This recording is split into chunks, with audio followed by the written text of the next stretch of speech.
Bueno, muy buenas noches a todos.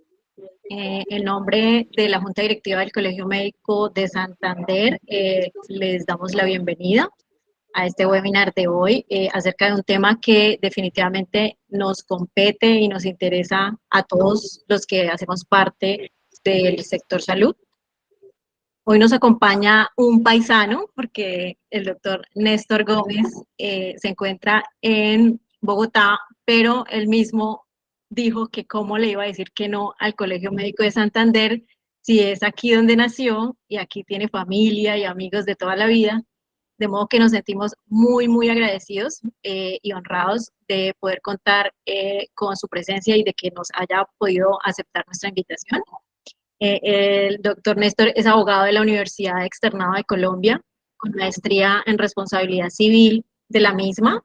Es especialista en economía de la Universidad Pontificia Javeriana.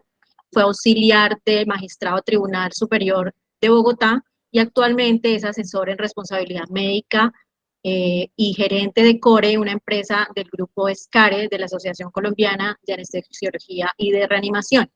Él nos hablará hoy sobre límites, alcances y finalidades del manual tarifario en el sector salud, posición de la Corte Constitucional y los dos grandes interrogantes que tenemos para esta noche para el doctor Néstor son, uno, si es legal y constitucional este manual tarifario que publicó el Ministerio de Salud recientemente, y dos, si este manual tarifario le conviene a nuestro país.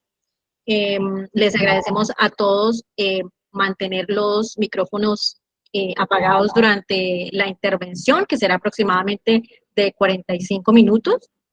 Y al final tendremos un corto espacio, más o menos de 15 minutos, para todas las intervenciones o las inquietudes que tengamos eh, para plantearle al doctor Néstor.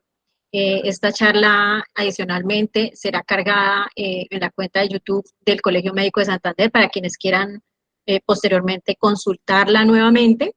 Y pues sin más preámbulo, muchísimas gracias nuevamente, doctor Néstor, por aceptar nuestra invitación y pues tiene la palabra. Doctora Sandra, buenas noches. Quiero confirmar que me esté escuchando bien.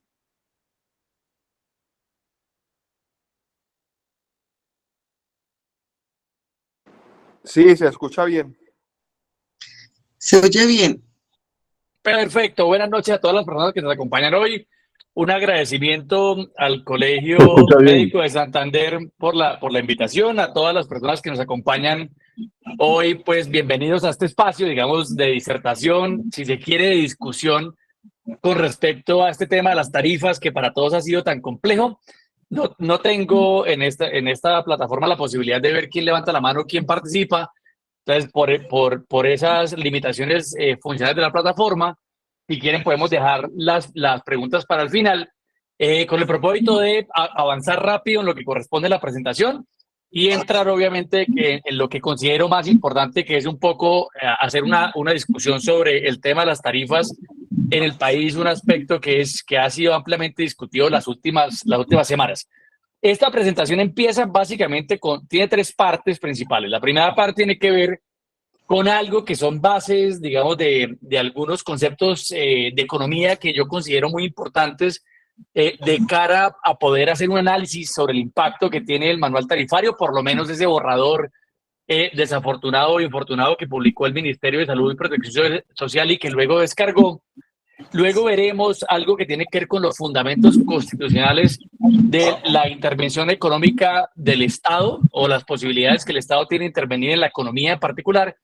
Y por último entraremos en el análisis de dos sentencias, que son dos sentencias muy relevantes en la medida en que son las sentencias que son citadas en los considerandos, particularmente una de ellas, que es la 955, que son citadas en los considerandos del proyecto de decreto que fue publicado por el Ministerio de Salud y Protección Social hace creo que tal vez unas 2 o 3 semanas antes. ¿Listo? Entonces, lo primero que quiero que veamos es algo que en economía básicamente es un modelo simple de oferta y demanda, donde vamos a ver básicamente dos mercados, ¿no?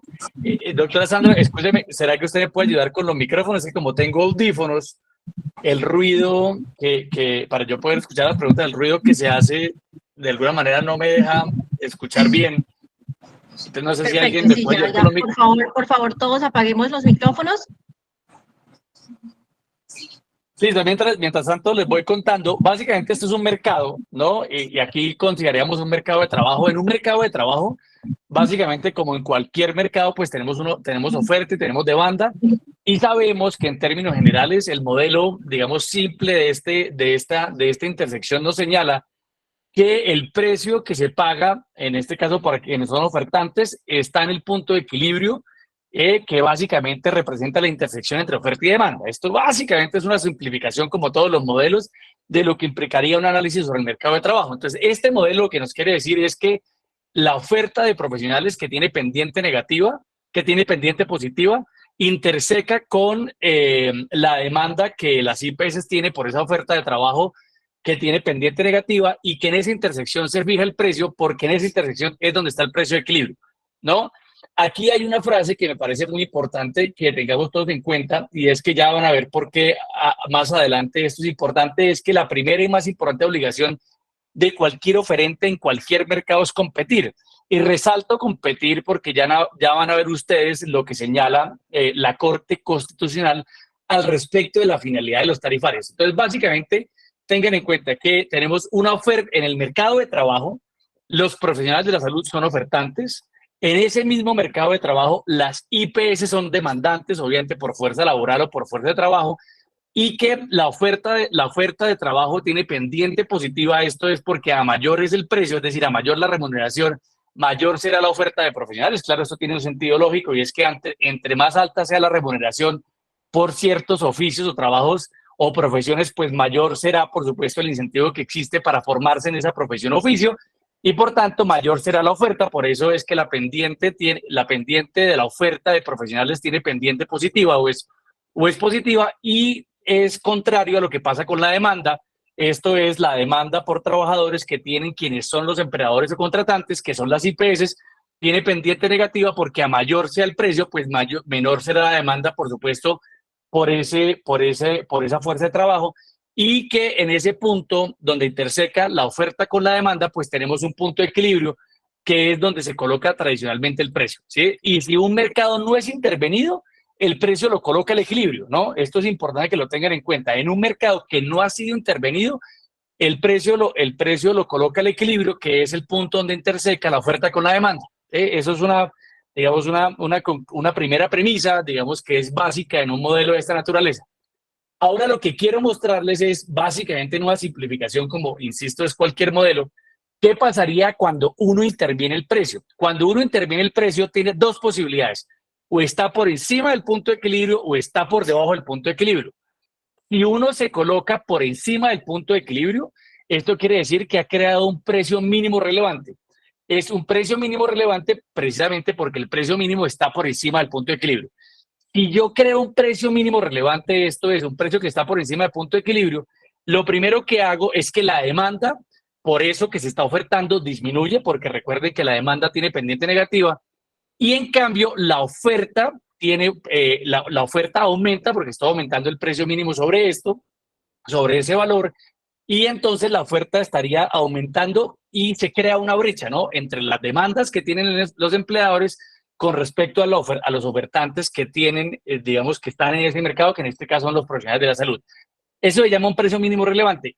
Por el contrario, si yo lo que hago es crear un precio que está por debajo del punto de equilibrio, eso se denomina precio máximo relevante y tiene el efecto contrario. Destruye la oferta a la vez que aumenta la demanda, porque ciertamente a ese nivel de precios habrá muy poquitas personas que estén dispuestas a formarse en esa profesión, y a ese mismo nivel de precios pues habrá muchos contratantes o empleadores que estén dispuestos a contratar, ¿no?, a esas personas. Piensen ustedes en un caso particular lo que corresponde al salario mínimo, ¿no?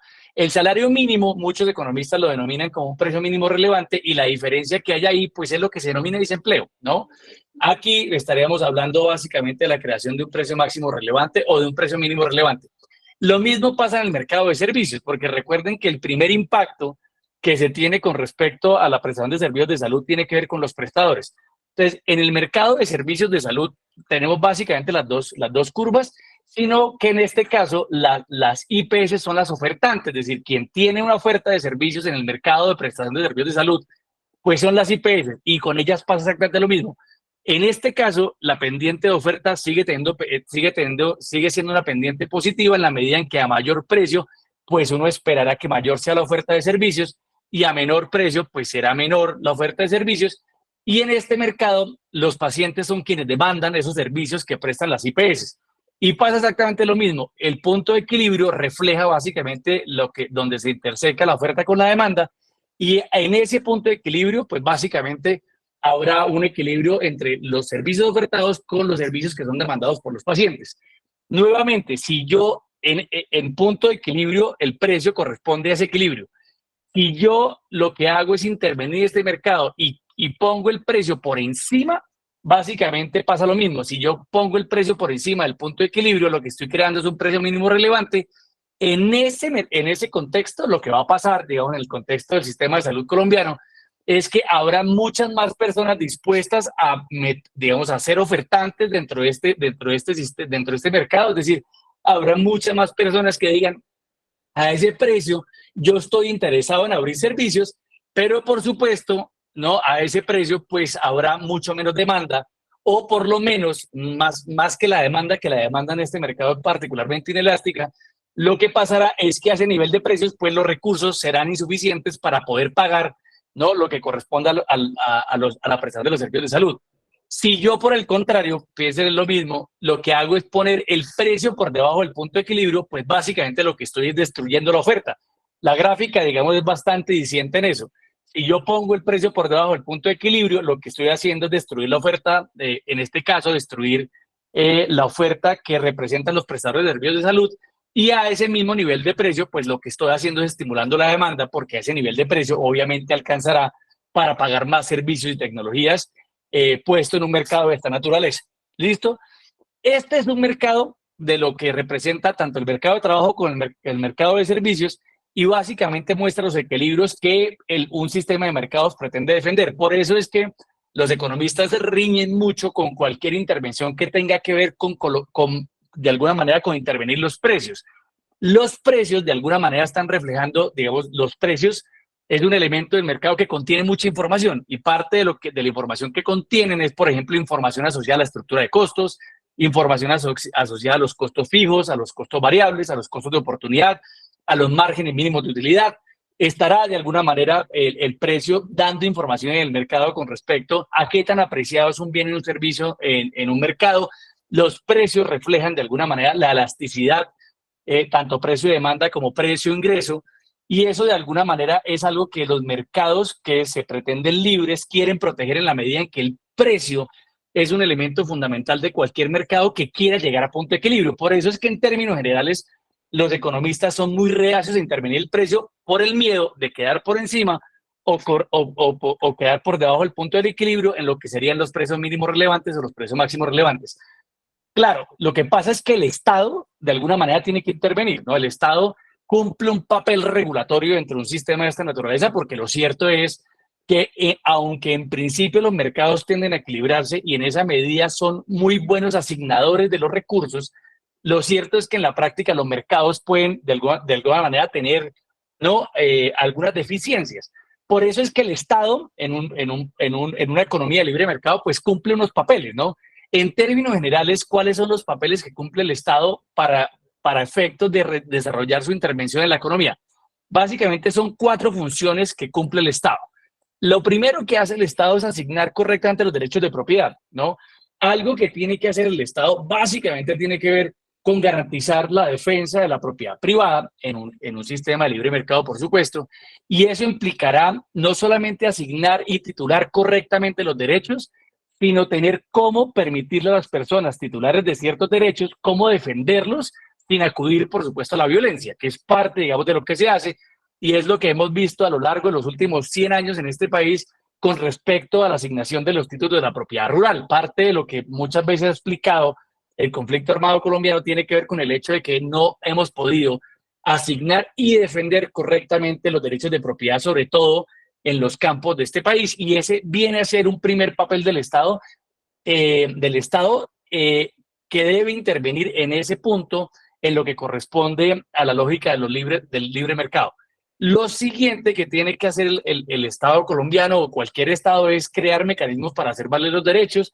Para esto es absolutamente indispensable que haya una adecuada rama judicial, y el papel de los jueces, digamos, de alguna manera, de esta medida se vuelve relevante porque usted puede le pueden ser correctamente asignados los derechos, pero luego no poderlo hacer valer, y esto, pues, digamos que de alguna manera implicará que en la práctica sus facultades asociadas a la defensa de sus derechos, pues, terminan un poco en el aire, ¿no?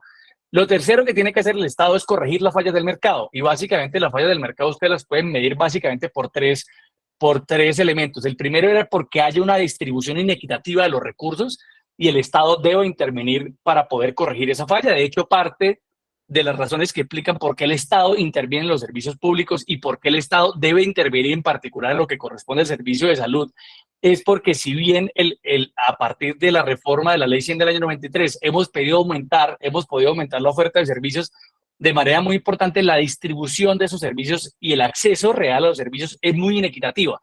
Y eso, de alguna manera, justifica que el Estado intervenga en ese mercado en particular, algo para lo cual me adelanto, pues está absolutamente bien justificado que el Estado intervenga un servicio como el de salud, precisamente porque la distribución inequitativa de un servicio público, pues se considera, digamos, en este contexto, si bien técnicamente pudiera haber discusiones, como una falla del mercado.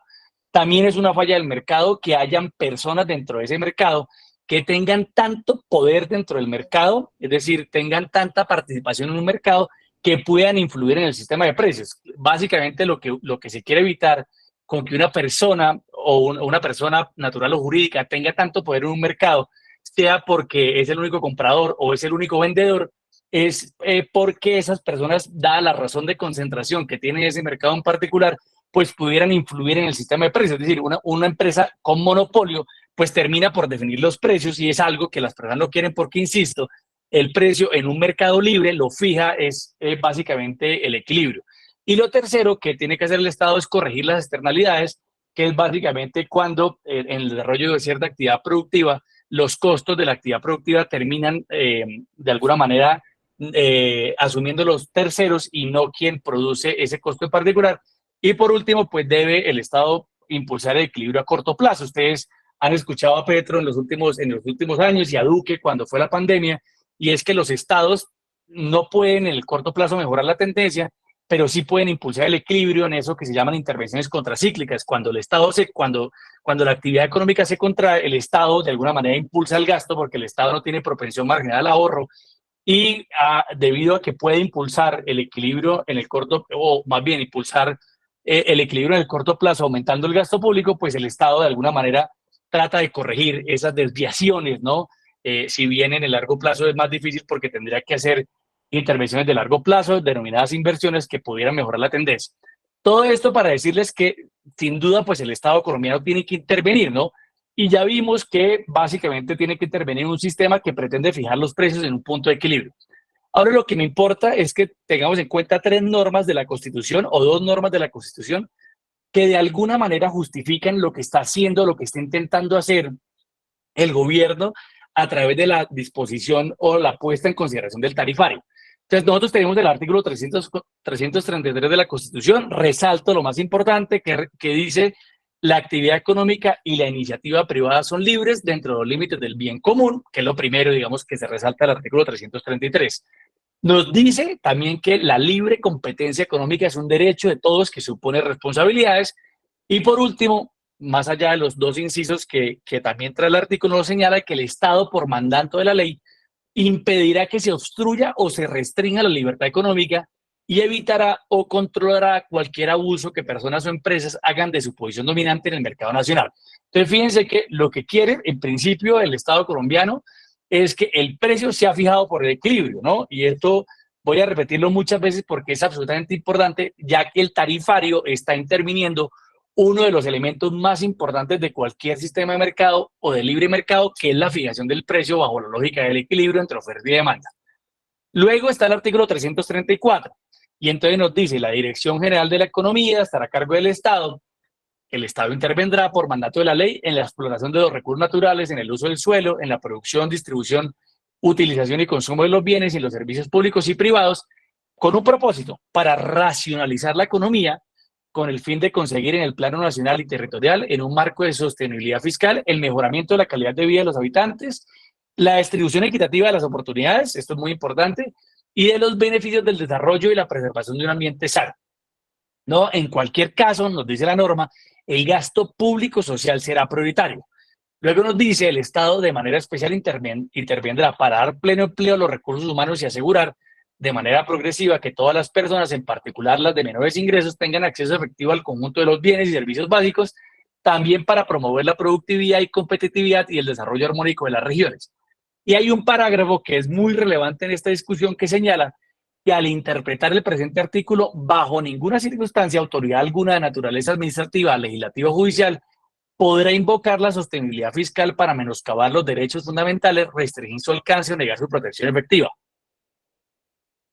Y claro, esto tiene todo el sentido en la medida en que en Colombia, de alguna manera, hay algo que los abogados llamamos como el núcleo esencial del derecho fundamental, que pone unos límites a los poderes, digamos, a los poderes del Estado, en particular a la rama ejecutiva, a la rama legislativa y a la rama judicial. Es decir, nadie en Colombia podría, sobre pretexto de la sostenibilidad fiscal, afectar eso que los abogados llamamos el núcleo esencial del derecho fundamental. Eso, digamos, de alguna manera no se podría hacer.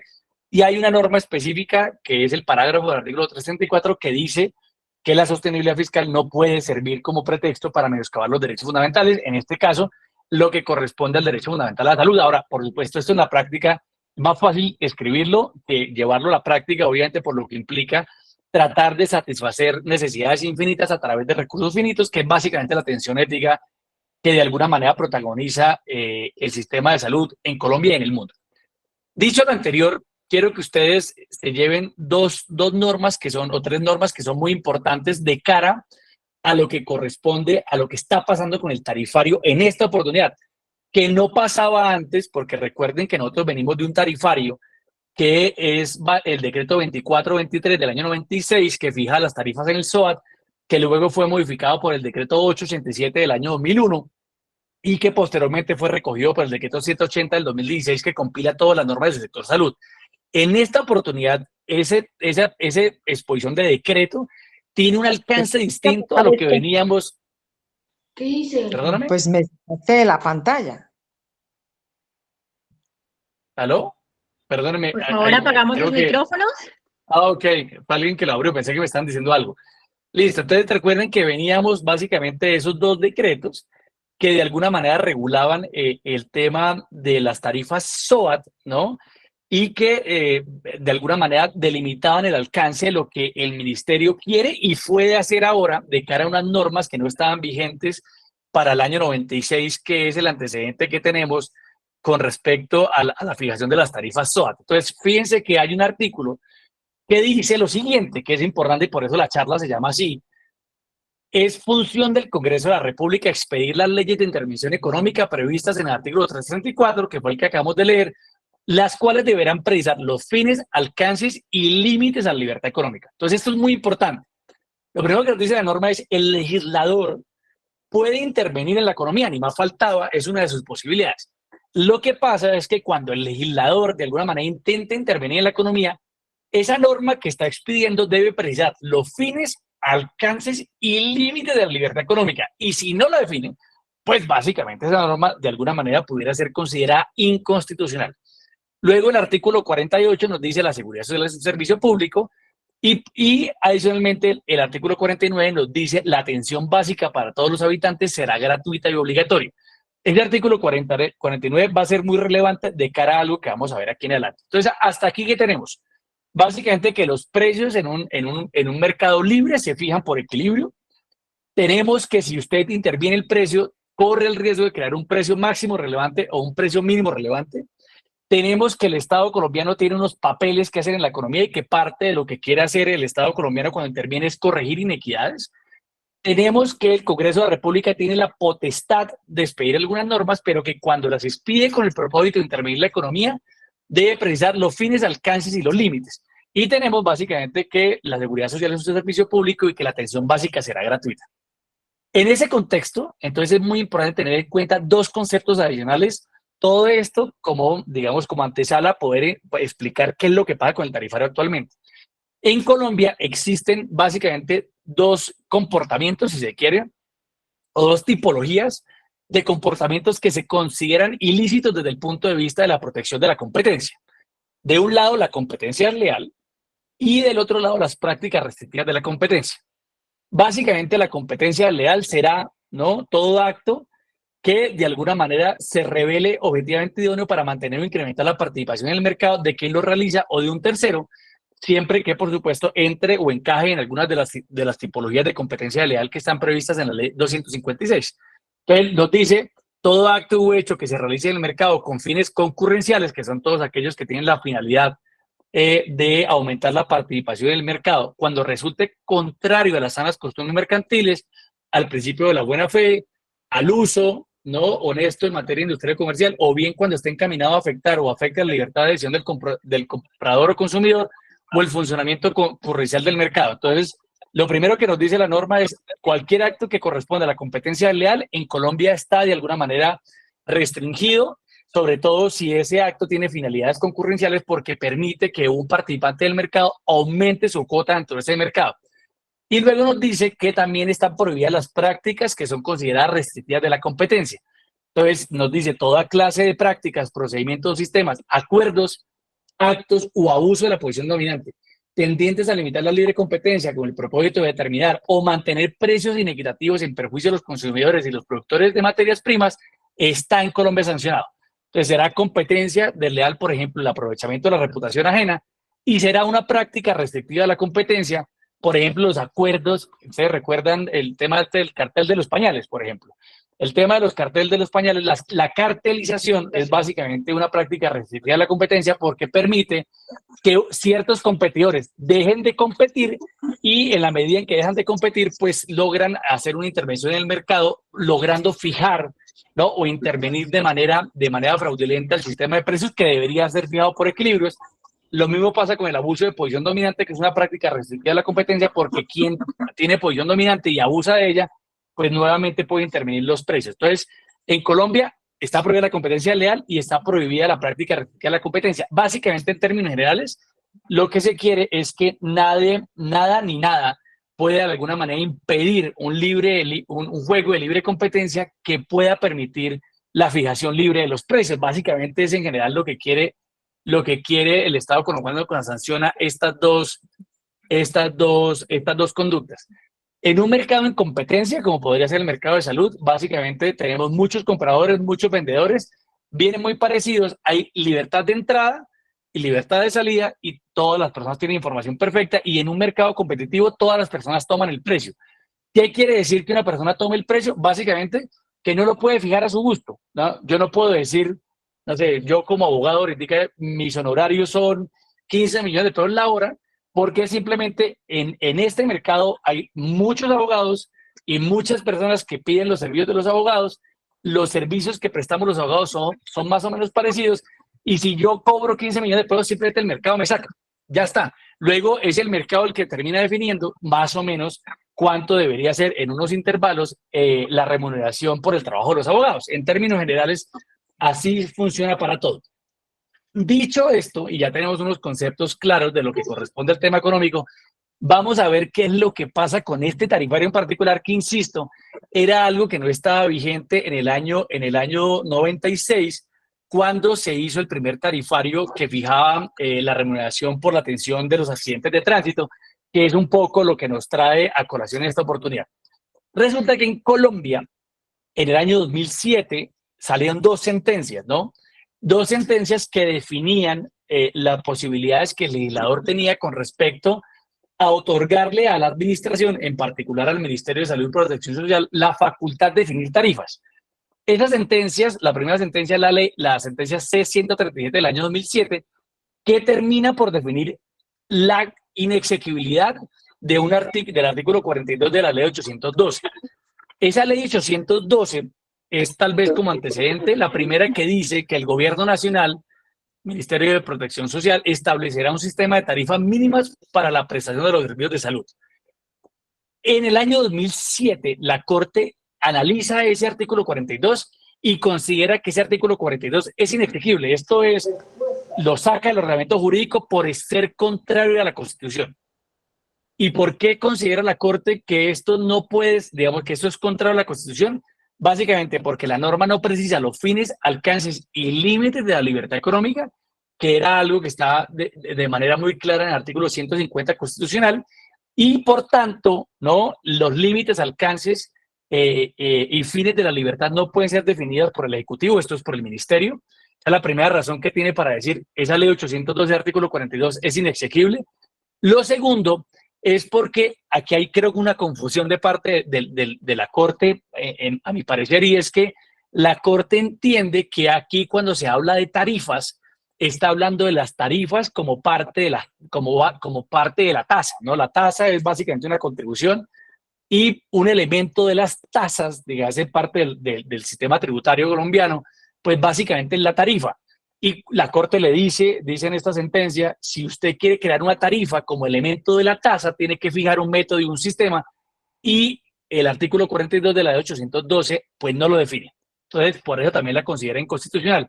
Y lo último que dice la Corte acá es que, entendiendo la tarifa como una compensación que retribuye en todo o en parte la prestación de un servicio público, un tarifario mínimo es inconstitucional. Porque recuerden que la norma está diciendo un sistema de tarifas mínimas. Y hay algo que es muy importante, recuerden lo que veíamos de la Constitución, es que la atención básica no puede tener valor.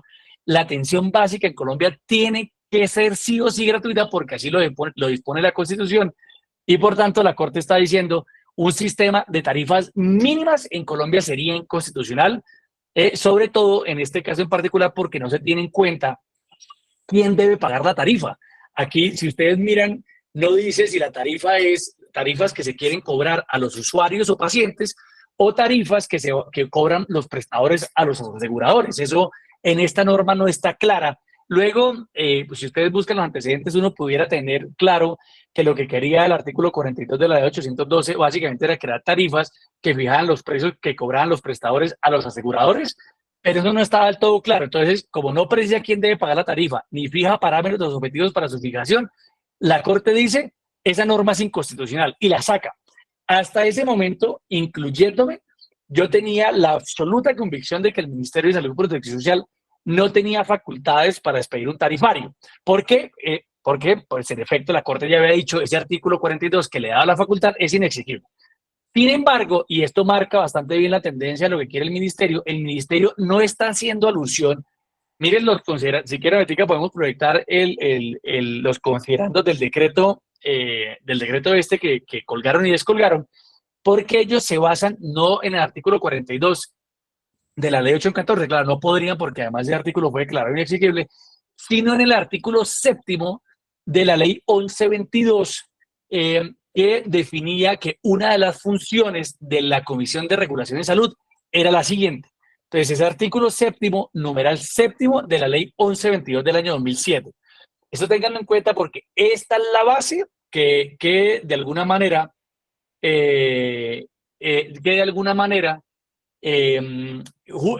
digamos, ampara al Ministerio para poder expedir la tarifa. Entonces, el numeral 7º, el artículo 7º dice: será función de la Comisión de Regulación de Salud establecer y actualizar un sistema de tarifas que debe contener, entre otros componentes, un manual de tarifas mínimas que será revisado cada año, incluyendo los honorarios profesionales.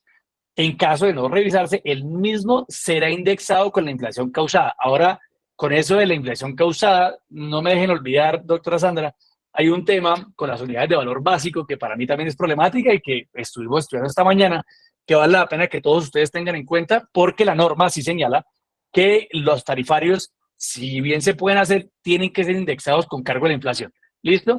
Y luego hay un parágrafo de esa misma norma, que es el artículo 7º, que dice: las decisiones de la Comisión de Regulación de Salud referidas al régimen contributivo deberán consultar el equilibrio financiero del sistema de acuerdo con las proyecciones de sostenibilidad de mediano y largo plazo, y las referidas al régimen subsidiado en cualquier caso serán compatibles con el marco fiscal de mediano plazo. Entonces, ¿por qué es tan importante este parágrafo? Porque este parágrafo, señala la Corte, es lo que sí permite, de alguna manera, diferenciar esta norma de la anterior, porque aquí sí se definen algunos límites con respecto a la intervención económica. ¿Listo? Entonces, ¿qué es lo que dice la Corte? La Corte esta vez, contrario a lo que dijo con respecto al artículo 42, dijo que esta norma sí era exequible y que por tanto sí era posible que en su momento, en el año 2007, pues el ministerio, en este caso la Comisión de Regulación en Salud, pudiera definir las tarifas. Ahora, la duda que uno tendría es por qué con respecto a la ley 814 dijo que no y con respecto a la 1122 dijo que sí.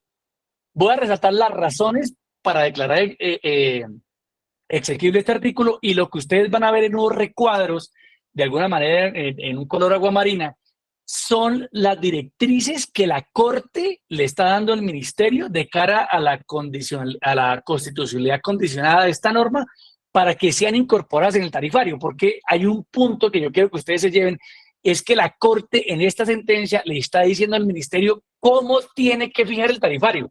No, y les adelanto una premisa, y no es como lo publicaron, digamos, en esa propuesta de reforma hace 2 o 3 semanas, que es un poco parecido a lo que está pasando con este cambio de destinación del 5% de la UPC. La Corte ya le había dicho al Ministerio, cuando intentaron hacer lo mismo hace unos 10 años, que usted no podía cambiar la destinación porcentual en ningún porcentaje de la UPC, y este gobierno volvió y le cambió la destinación de un porcentaje de la UPC para poder financiar los equipos básicos, y la Corte tuvo que volverles a decir que ellos ya habían dicho que eso no se podía. Bueno, es un poco la discusión, pero lo que quiero que se lleven es que la Corte le está diciendo al ministerio, usted puede fijar un tarifario, pero tiene que cumplir estas condiciones. Esas condiciones ustedes las van a ver en ese recuadro aguamarina, que es lo que yo quiero, o verde, que es lo que quiero que ustedes se lleven, porque es parte de la discusión, o de ahí parte de la discusión que vamos a tener de aquí en adelante con respecto al tarifario, porque lo primero que uno tiene que preguntarse con el tarifario es, ¿para qué? ¿Cuál es la finalidad de ese tarifario? ¿Listo? Entonces, lo primero que dice la Corte de por qué esta vez es diferente, por qué el artículo 7º de la ley 1122 es diferente a lo dispuesto en la ley 814, es porque este artículo refiere a un sistema de tarifas y no a una tarifa mínima que afecte la gratuidad de la atención básica.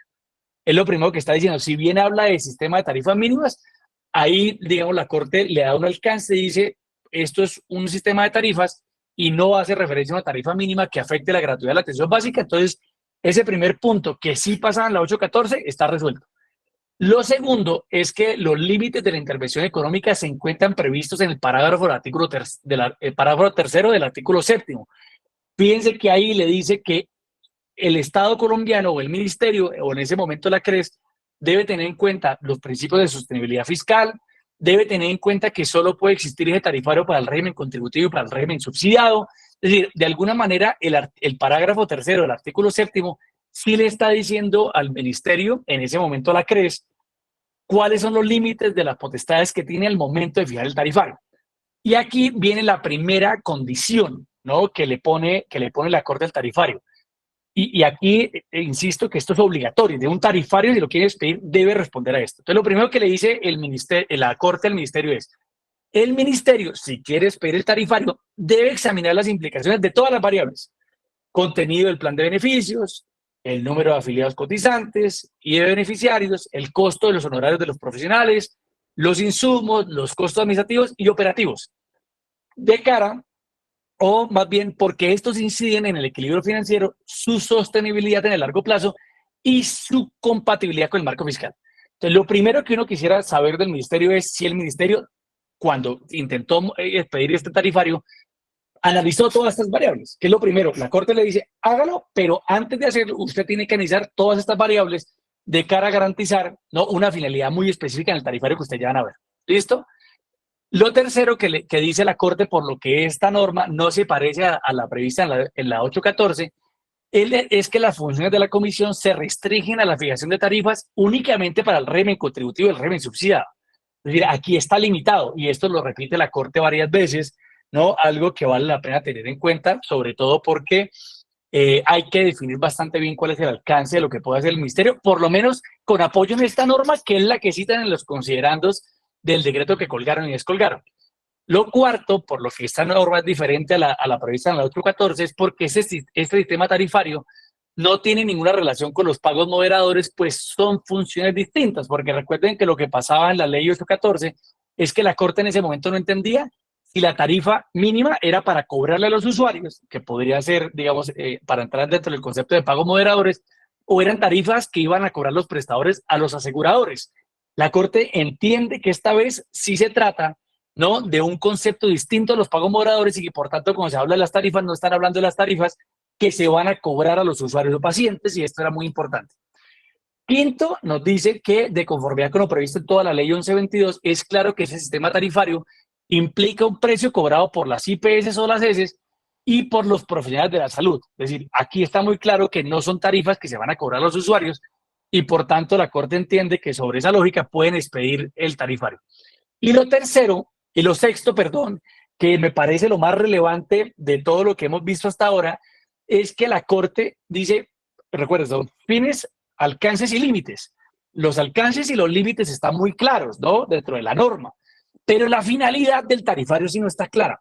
Entonces, lo que dice la Corte es, mire, tenemos que hacer una interpretación histórica de ese numeral, ¿no?, del numeral 7 del artículo 7 para establecer cuál es la finalidad del sistema tarifario. Y a continuación les voy a presentar la finalidad que la propia Corte estima debe ser incorporada en el tarifario para poder ser, digamos, ajustada a la norma. Entonces, lo que nos dice, la finalidad del sistema tarifario es diseñar un sistema de clasificación de IPS con base en los indicadores que provea el sistema obligatorio de garantía de la calidad relacionado con el sistema tarifario, ojo con esto, que incentive a las IPS para ascender en su clasificación y optar por mejores tarifas. Entonces, lo primero que le está diciendo la Corte es, usted tiene que diseñar un sistema de clasificación de IPS que de alguna manera sirva como incentivo para que las IPS puedan optar por mejores tarifas, ¿no? Y claro, y ahí, y por contera, considerando todo el ciclo económico que hay detrás, también de los profesionales de la salud que están vinculados, ¿no? Entonces, le está diciendo, hay una primera finalidad, y yo quiero ahorita entrar en la disertación con ustedes, es si el tarifario que publicaron respeta y satisface esta finalidad. Yo, en lo personal, creo que no. Luego dice la Corte, lo que busca el legislador fue corregir inequidades que se vienen presentando en el mercado de servicios de salud que inciden en la baja calidad del mismo, en la pérdida de la libertad del usuario para escoger instituciones que ofrezcan las mejores condiciones de calidad, en el abuso de la posición dominante de las administradoras del sistema y en la pauperización de los profesionales. Porque cuando la Corte mira la exposición de motivos de esa norma, parte de lo que se quería con el tarifario era ponerle un límite al tema de la integración vertical. Porque recuerden que la integración vertical, pues de alguna manera favoreció la creación de una posición dominante y una afectación irregular del sistema de precios que había o que se pagaban a los prestadores dentro de un mismo mercado, en este caso el mercado de salud. Entonces, los antecedentes de la norma, esa norma a la que hoy apela el ministerio, está diseñada o de alguna manera está estructurada sobre el propósito de ponerle unos límites a las irregularidades que eran propias de los sistemas de integración vertical tan cuestionados en los últimos años con respecto a la forma como funciona el sistema.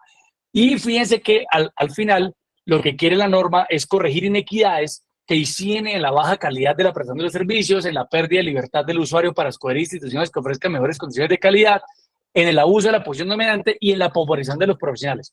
Entonces, nuevamente les pregunto, ¿ese tarifario que publicaron alcanza a cumplir esta finalidad? Ustedes ya advertirán un poco mi respuesta, pero los dejo a su consideración. ¿Ese tarifario alcanza esta finalidad? Y por último, en este componente, miren lo que dice la Corte, en lo que concierne a los honorarios mínimos de los profesionales de la salud, que serán un componente del nuevo sistema, porque aquí es importante que tengan en cuenta que la Corte sí le está diciendo al ministerio, usted debe incluir ahí lo que corresponde a los honorarios. Ustedes miran el tarifario que fue publicado y el tarifario está básicamente estructurado de la misma manera que el tarifario del año 96. Pero recuerden que el año 96 no estaba esta norma que es la que hoy justifica que se expida el nuevo tarifario. Y en este tarifario hay un componente que tiene que ser considerado, incluido, que tiene que ver con los honorarios. Y sobre esto dice, encuentra la Corte que en el estado actual de las cosas, la norma legal ahora bajo estudio persigue clarísimos objetivos constitucionales que no son otros que el reconocimiento de una remuneración mínima, vital y móvil proporcional a la cantidad y calidad del trabajo.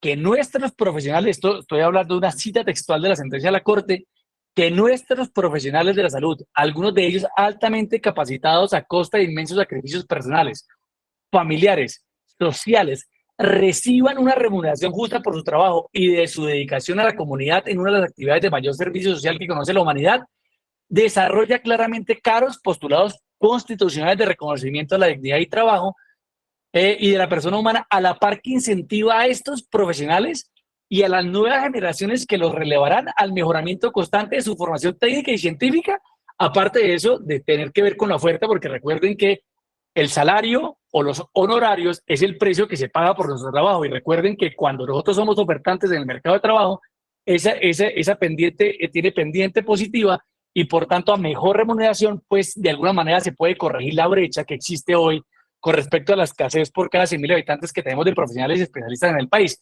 Pero lo cierto es que la Corte le está diciendo, ministerio, tranquilo, expida el tarifario. Eso sí, el tarifario debe propender por crear un sistema que garantice una remuneración mínima, vital y móvil, proporcional a la cantidad y calidad del trabajo. Nuevamente les pregunto si eso está incluido ahí. Si eso no está incluido ahí, de alguna manera volvemos a chocar con lo que define ya no el texto directamente de la norma, sino el texto interpretado por la Corte, que es lo valioso, digamos, de esta sentencia a la que el mismo tarifario en sus considerandos hace alusión.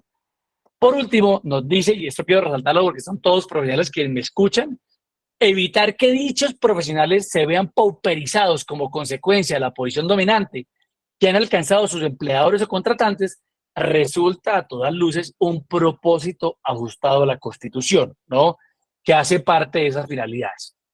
Luego continúa la Corte, ahora a los prestadores, que aquí no sé si me escuchan prestadores y profesionales, porque ambos tienen finalidades que de alguna manera permiten salvaguardar sus intereses y derechos. Dice, debe corresponder un sistema en el que las tarifas que puedan cobrar las IPS estén en relación de proporcionalidad directa con la calidad del servicio que prestan. Esto es, a mejor servicio, mejor tarifa. Porque la Corte no solamente le está diciendo cuál es la finalidad, le está diciendo cómo obtener la finalidad. Debe incentivarse la calidad de la prestación de los servicios de salud en el país, y ese incentivo a la calidad implica básicamente crear un sistema donde usted, a medida que mejora el servicio, pues puede mejorar la tarifa. Calidad del servicio que se definirá por indicadores objetivos que formarán parte del sistema tarifario. Es decir, aparte, nos dice, usted tiene que incentivar la calidad. Ese incentivo lo crea a través de un sistema que permita mejorar las tarifas a medida que se mejora el servicio. Y la forma como usted mide eso se hace a través de indicadores objetivos que tienen que ser parte del sistema tarifario. Nuevamente pregunto si eso está incluido por lo menos en el borrador que publicaron y luego descolgaron, y puede ser que la respuesta sea negativa. Luego nos dice la Corte, el manual de tarifas mínimas debe comprender el valor mínimo que las IPS o las ES deben cobrar a las EPS o ARS por la prestación de determinados servicios de salud a un usuario del sistema de seguridad social. Y dos, la retribución mínima que los profesionales de la salud que trabajan para dichas entidades deben recibir por su trabajo profesional. Y miren que no está diciendo podría, se le sugiere, no, debe comprender ambas cosas, tanto el valor mínimo que se les paga a las IPS como la retribución mínima que deben recibir los profesionales, sobre la lógica de que debe ser una remuneración mínima, vital y móvil y proporcional a la calidad del trabajo desempeñado, y de las IPS, que debe ser un tarifario que permita crear un incentivo a través del cual las IPS puedan mejorar la tarifa en la medida en que mejoran su desempeño, ¿no? Y que todo eso, en particular con las IPS, se mide a través de la creación de indicadores objetivos que deben estar incluidos en el tarifario, ¿no? Finalmente resalta, como última consideración la Corte, de por qué esta norma es diferente a la Ley 814, la tarifa a la que se refiere el numeral no se trata de una tarifa como elemento de la tasa, que fue una confusión que tuvo la Corte en la sentencia 137, sino un precio comercial por la venta de servicios, y por tanto no debe incorporar un sistema y métodos para su cálculo, que es algo que se tiene que hacer alguien cuando define la tarifa como elemento de la tasa. Por último, para terminar esta parte y llegar a las conclusiones, la Corte dice algo sobre la libertad económica. Recuerden que yo les decía algo que es muy importante esto. La Corte La primera obligación de un oferente entre un mercado es competir. La primera obligación y la más importante de las obligaciones de un oferente en un mercado es competir. Y la Corte lo resalta muy bien, digamos, en este contexto y dice, si bien el legislador tiene amplias facultades para intervenir la libertad económica, hay que considerar que una vez el legislador ha optado por un modelo de libre concurrencia para la prestación de servicio público de salud, la limitación no puede eliminar radicalmente el esquema de libertad de empresa. Lo primero que está diciendo. O sea, lo primero que está diciendo es que el legislador sí puede hacerlo, pero que su intervención no puede eliminar radicalmente el esquema de libertad de empresa. Por eso señala que los oferentes de dichos servicios siguen teniendo la posibilidad de competir en el mercado. Esto es muy importante, porque el tarifario no puede llegar a un punto en el que elimine la competencia. Si el tarifario elimina la competencia, ese tarifario está en contra de lo que dice la Corte y por tanto del alcance que se le dio al artículo séptimo, al numeral séptimo, al artículo séptimo de la ley 1122, que es la base que quiere utilizar el Ministerio hoy para expedir este tarifario. Y ahora dice, esto es muy importante para todos quienes me escuchan, aunque no podrán seguir compitiendo mediante precio o de pagar a los profesionales de la salud honorarios progresivamente menos remunerativos de su trabajo, lo cual ha sido considerado como un peligro para la idoneidad del servicio y para la dignidad de los trabajadores, sí podrán, y yo agregaría, y deberán seguir compitiendo mediante el recurso de mejorar progresivamente la calidad del servicio que ofrecen. Así pues, por encima de las tarifas mínimas que lleguen a imponerse en ciertos casos, sí hay un espacio para seguir compitiendo. Solo que ahora dicha competencia en tales casos debe girar en torno de la calidad del servicio, que será evaluada de conformidad con los indicadores incluidos en el esquema tarifario, y resalto en mayúscula nuevamente los indicadores incluidos en el tarifario, pues nuevamente yo los echo de menos, y yo los echo de menos en particular porque me temo que este tarifario está hoy fundamentado en esa norma del año 96, momento en el cual estas dos normas no estaban vigentes y que por tanto deberían ser consideradas ahora, además porque es el propio ministerio. Nosotros llegamos aquí no estamos hablando de otras normas que hablan de las tarifas, estamos hablando solamente de la 1122, porque es el propio ministerio el que dice en los considerandos que es con base en esta norma que expide el tarifario. Lo que pasa es que lo que yo sí creo es que el ministerio leyó la norma pero no leyó la sentencia, porque la sentencia marca un derrotero por fuera del texto legal explícito que debe ser considerado para expedir el tarifario, y que yo, en mi consideración, obviamente, ahí pueden haber discrepancias o un disenso razonable sobre esto, pues el ministerio no está cumpliendo de cara a la expedición del tarifario.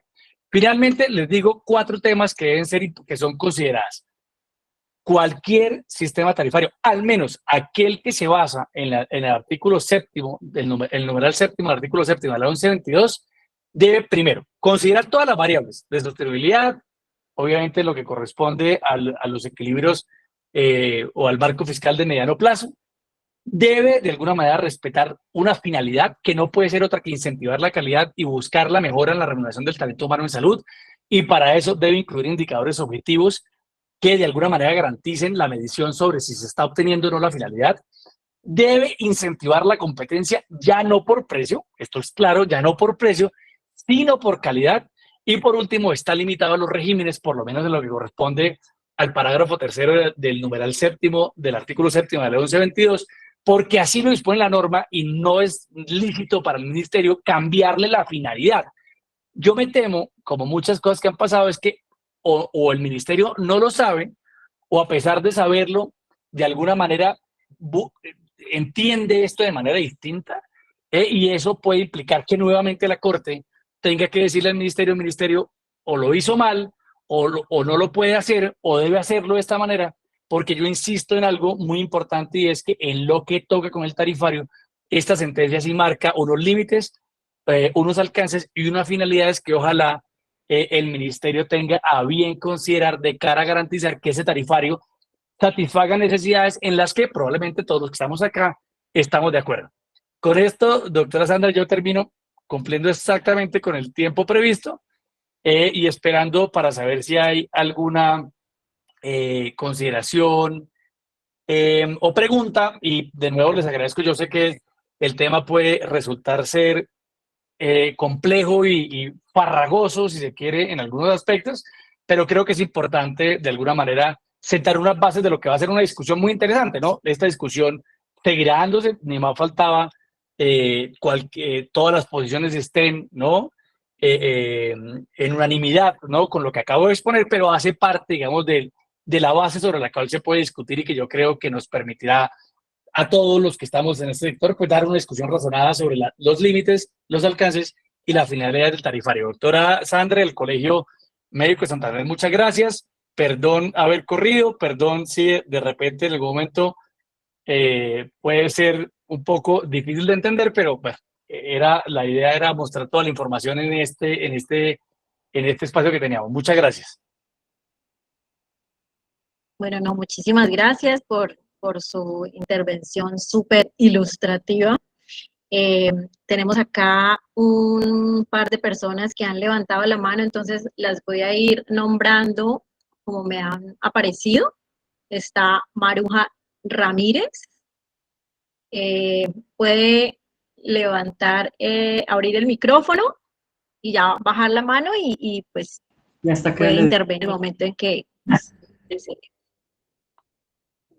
Hola Maruja, buenas noches.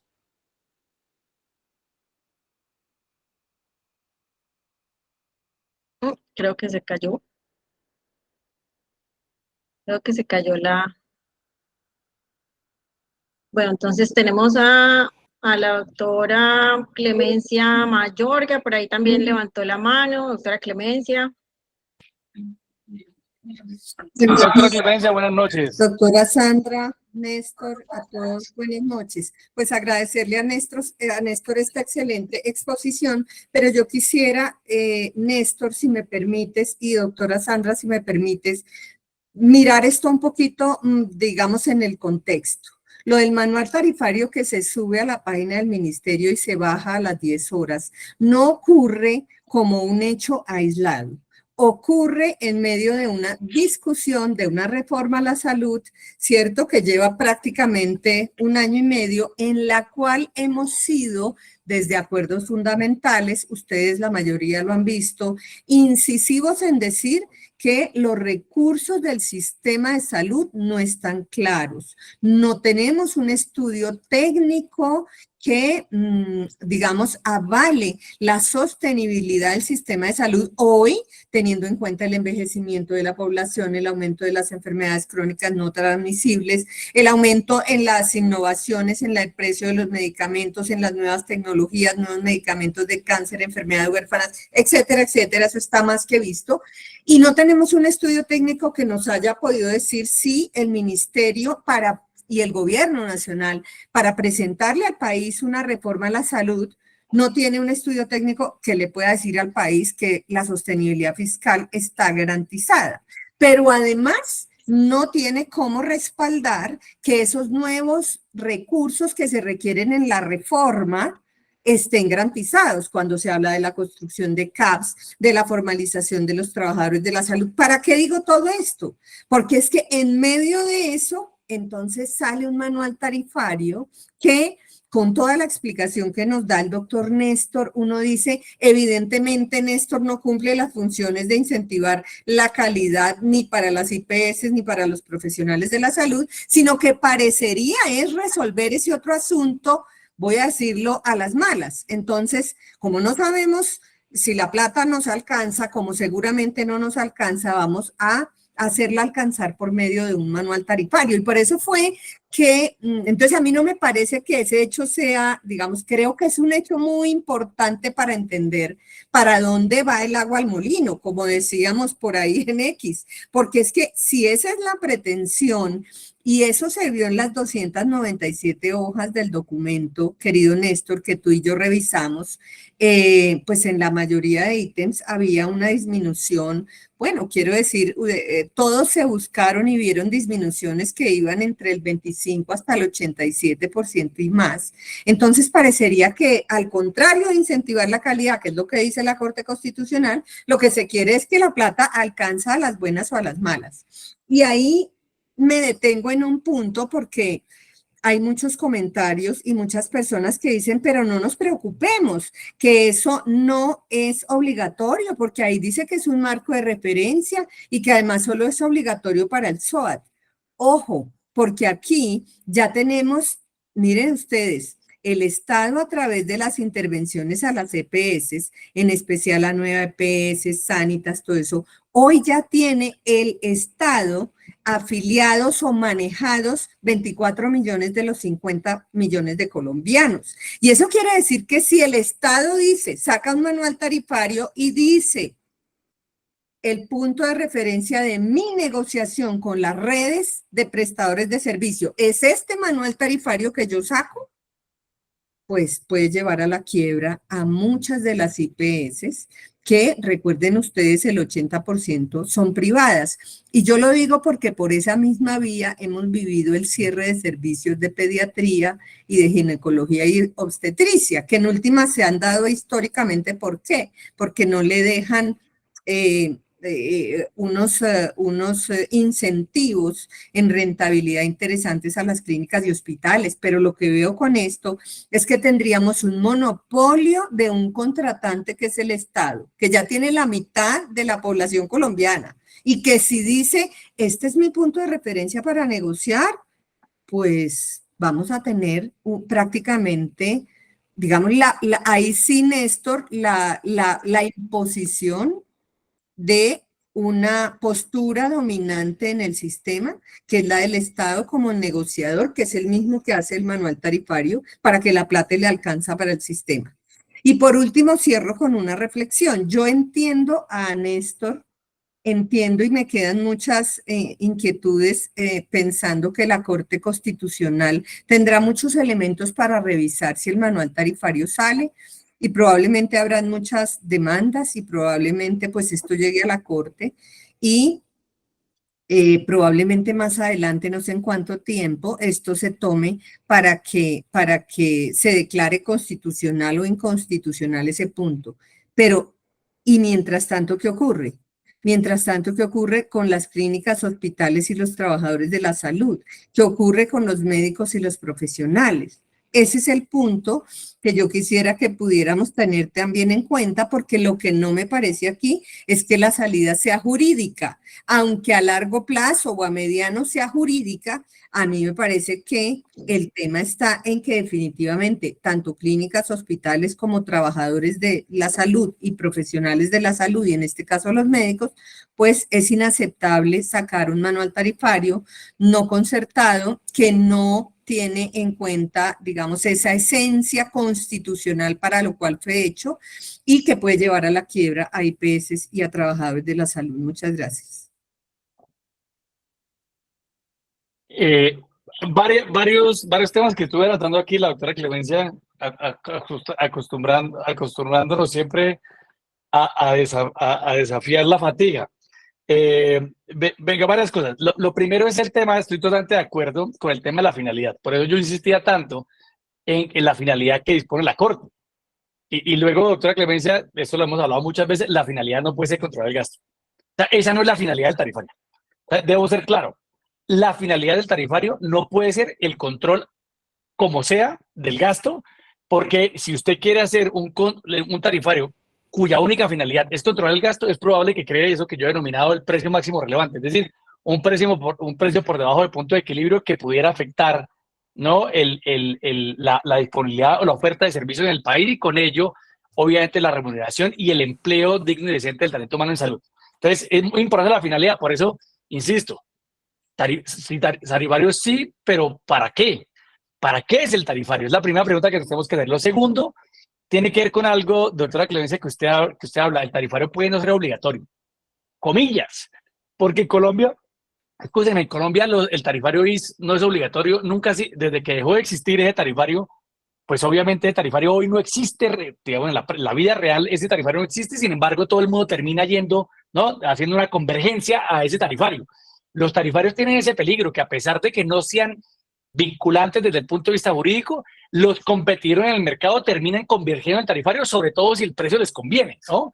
Entonces, y sobre todo si les conviene a los pagadores, que es lo que más me temo yo, que un tarifario que está pensado en controlar el gasto le va a convenir a los pagadores, sea la ADRES o sea la gestora de salud y vida, y si le conviene a los pagadores, pues los pagadores van a fijar ese piso, ¿no? Ese piso se va a convertir en un texto en la práctica y eso va a ser de alguna manera difícil que el tarifario no se convierta en obligatorio más allá de que la norma no lo diga. Pero le voy a decir una cosa, doctora Clemencia, que vi esta mañana, que esto no lo hemos hablado usted y yo, y se lo dijo ahora.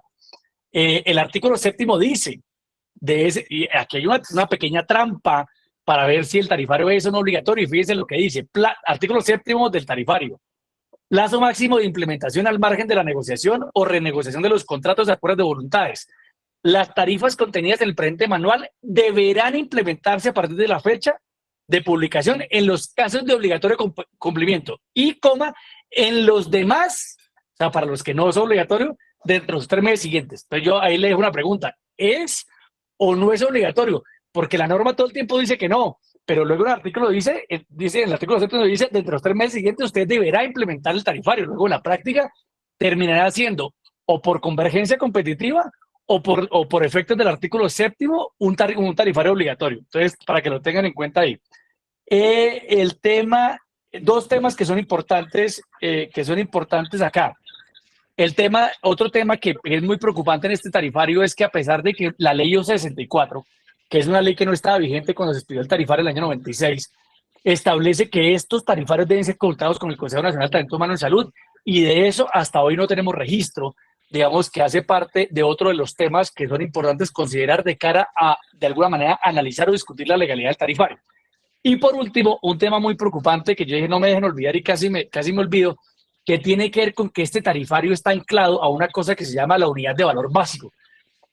Recuerde que el tarifario SOAT venía primero, creo que no sé qué unidad venía, luego pasó a salario mínimo, luego pasó a VTs, y ahora este tarifario ya no está ni en salario mínimo ni VTs, que son indicadores que sí responden, digamos, deflactan, se llama en economía, como que contrarrestan la inflación de las unidades de manera yo creo muy adecuada, sobre todo la VT y sobre todo el salario mínimo, que el salario mínimo normalmente no crece por debajo de IPC, y en cambio ahora lo que se propone es ajustarlo a una unidad de valor básico.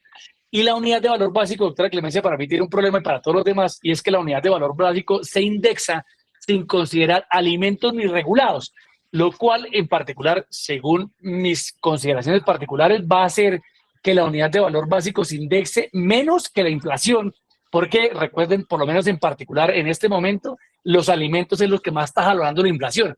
Entonces, a la postre puede ser que la unidad de valor básico no solamente termine siendo un problema de entrada, sino que además su indexación termine por agravar el problema de largo plazo, porque la indexación de esa unidad no se va a ajustar a inflación, porque ahí no están contados alimentos, según lo que dispone el Plan Nacional de Desarrollo. Entonces ahí, respuestas a los comentarios que dio la doctora Clemencia rápidamente, que me parece importante que los tengamos en cuenta. Bueno, doctor, por aquí hay Edgar Franco, levantó la mano. Edgar, ¿puede hacer su pregunta o su intervención? Sí, señora. Muy buenas noches, doctora Sandra. Néstor, cuánto gusto que ha habido. Doctor Franco. Néstor, muchas gracias por esa exposición y ese análisis. A mí me queda claro, viendo tanto el análisis jurídico que has hecho como la evolución de las cosas como han venido ocurriendo desde la presentación de la reforma y el manejo que el ministerio le ha querido dar a esto, que dos cosas. Primero, desde el punto de vista jurídico, me parece que hay argumentos que hacen muy debatible el tarifario en la manera como lo han estructurado, porque como tú lo anotabas ahora y de acuerdo a lo que la doctora Clemencia decía, pues realmente estamos viendo que la orientación o el objetivo es más la sostenibilidad fiscal del sistema a expensas de los prestadores y del talento humano en salud, como siempre ha venido siendo últimamente, que cualquier otra cosa, y no cumple con los postulados de equidad, de incentivo a la calidad, de incentivo y de estímulo al progreso científico, académico y de la misma calidad en la prestación de los servicios.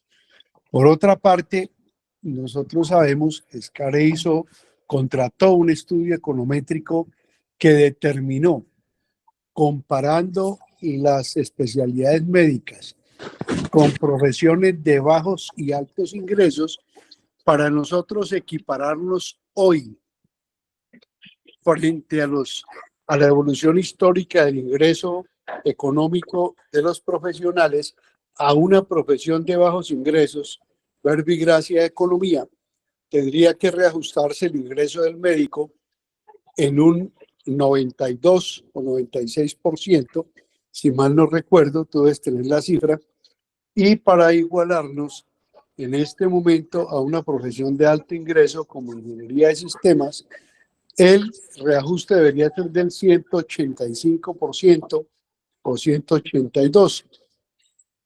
Y obviamente lo que se alcanzó a conocer del tarifario está absolutamente lejos de ser realidad. Finalmente, lo que tú decías, la historia nos ha demostrado que los pisos tarifarios en Colombia han sido para el contratante los techos. En este momento hay instituciones contratando honorarios a tarifa IS 2001 menos el tanto por ciento, que es una cosa absurda, ¿sí? 24 años después, 23 años después, y donde realmente vemos que, es decir, el aumento del costo de vida ha sido vertiginoso, sobre todo en este último periodo post pandemia, y el ingreso en algunos casos se ha deteriorado incluso en valores absolutos, ni siquiera relativos. De manera que si hacemos una comparación relativa para determinar la capacidad de ingreso real, tanto de las IPS como de los profesionales y de todo el talento humano en salud, profesiones y oficios de la salud, ha sido absolutamente pauperizante ese ejercicio económico. Yo haría una invitación a que empecemos a trabajar en los elementos jurídicos para, en un momento dado, si hay necesidad de recurrir a la vía jurídica, vayamos adelantándonos y no esperemos a que nos den el garrotazo para pellizcarnos. Muchas gracias. De acuerdo, doctor Franco, vea que eso que usted, lo último que acaba de decir de los incrementos en términos reales tiene que ver con incrementos por encima de inflación. Hay un incremento en términos reales cuando el incremento es ajuste a inflación y hay un incremento adicional al ajuste por inflación. Y ese es parte de mi problema que tengo ahora con el hecho de que estas unidades, de que este tarifario se vaya, digamos, la unidad de conversión vaya a ser una unidad de valor básico cuya indexación no tiene en cuenta dos sectores que son muy importantes, que son básicamente alimentos irregulados, porque eso sin duda va a hacer que por lo menos en el corto plazo o en el mediano plazo tal vez las indexaciones de esa unidad vayan a estar por debajo de la inflación general, algo que es problemático. Yo quiero, doctora Sandra, dos temas, porque veo dos preguntas de Luis Alfonso Benavides y Alberto Romero en el mismo sentido sobre la obligatoriedad del tarifario. Sobre eso, algo puntual, parecido a lo que le decía la doctora Clemencia. El tarifario sí dice que es obligatorio en accidentes de tránsito y atención inicial de urgencia, etcétera, y que por tanto no sería obligatorio en otros sectores. Pero tengan en cuenta tres cosas. Lo primero que quiero que tengan en cuenta es que la base normativa de este tarifario en particular es distinta a la del tarifario del año 96, que restringía eso para el SOAT. Porque si ustedes miran en el numeral séptimo del artículo séptimo de la ley 1122, ahí por ninguna parte mencionan el SOAT, ni mencionan una restricción específica, sino es para régimen contributivo y subsidiado, ¿no? Empezando por ahí. Eso es lo primero, la base normativa hoy es distinta, primero. Segundo, no obstante que en todas partes dice que no es obligatorio, tengan en cuenta lo que dice el artículo séptimo. Ese artículo séptimo al menos le deja a uno la inquietud si en realidad ese tarifario no es obligatorio, porque pues recuerden que dicen en los 3 meses siguientes se implementará en las demás áreas en los que no es obligatorio. Segundo. Tercero, cuando una autoridad administrativa crea un tarifario y lo publica, es altamente probable que todos los competidores converjan ahí, que es la razón por la que usted no puede publicar información sensible. Usted no, digamos, las cementeras de este país no podrían publicar su información sobre costos, estrategias de mercadeo, etcétera, porque lo cierto es que si todo el mundo hace pública su información, sobre todo aquellos quienes compiten en un mismo mercado, todo el mundo termina convergiendo y eso termina por crear una práctica restrictiva de la competencia. Y cuarto, doctor Luis Alfonso y doctor Luis Alberto Romero, tengan en cuenta que aquí estamos hablando de un contexto de mercado donde hay un pagador con posición dominante, sea esta las gestoras o sea la ADRES.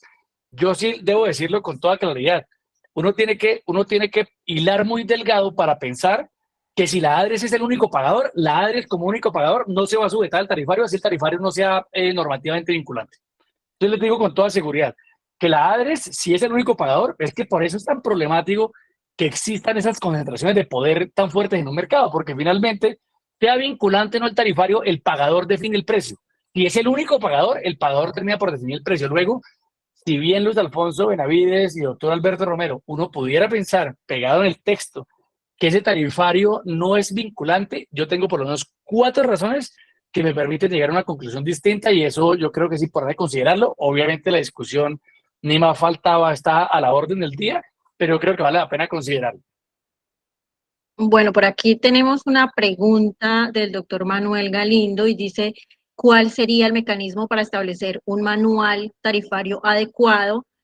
Por ejemplo, mesas de trabajo con representantes de IPS, profesionales, gobierno, expertos en temas de salud, economía y jurídicas. ¿Eso sería viable? El tarifario es viable, de hecho, es difícil. Mire, los economistas en esta mañana estábamos en una reunión donde estaba Alejandro Gaviria y él como economista decía, yo tengo un sesgo porque los economistas, digamos, le huyen a los tarifarios por lo que implica desajustar ese equilibrio que en economía es tan importante. Yo, a pesar de la formación que tengo, algo en economía, pienso que este tarifario es necesario porque es que este es un mercado que debería ser un mercado regulado con un oligopolio que tiene unas razones de concentración muy fuertes, sobre todo en lo que corresponde a los pagadores y su integración vertical dentro del sistema. Luego yo sí creo que esto es un mal necesario, un tarifario en ese sistema termina siendo necesario. Pero, doctora Sandra, aquí hay un tema, y es que un tarifario de estos no puede salir sin una intensa concertación. Algo que afortunadamente no hemos tenido hasta este momento. Yo he tenido la oportunidad de conversar, no sé si por aquí nos acompaña alguien de sociedades científicas, pero he tenido oportunidad de conversar con ellos y ellos han insistido de manera reiterada y enfática que a pesar de que en algún momento fueron llamados y convocados, concertación sobre esto no ha habido. Y fíjense lo que le dice la Corte, Ministerio, hágalo, pero tenga en cuenta todas las variables. Yo sí me temo, doctora Sandra, que el Ministerio en este momento no tiene ni ha tenido en cuenta todas las variables ni la finalidad. Yo creo que esto es un tema de concertación que durará años. O sea, si uno quiere hacer esto de manera juiciosa y responsable, esto es un tema de concertación que durará años. Sí, y es necesario, digamos, asumir este reto en la dimensión de su complejidad. Es algo que de lo que ha sido, lamentablemente, desde mi juicio, aquí esto es una opinión personal, en lo que ha pecado mucho de repente este gobierno es que de alguna manera ha simplificado, ¿no? O sobresimplificado los problemas y de repente ya cuando empieza a funcionar se da cuenta que los problemas son en realidad más complejos de lo que ellos pensaban y eso realmente nos pone a aprieto. Luego yo sí creo que la concertación debe ser una condición ineludible para esto y creo que sobre esa condición el tarifario podría ser una posibilidad, pero estamos todavía, me temo yo, doctor Sandra, muy lejos de ese punto. Sí, así es, doctor Néstor.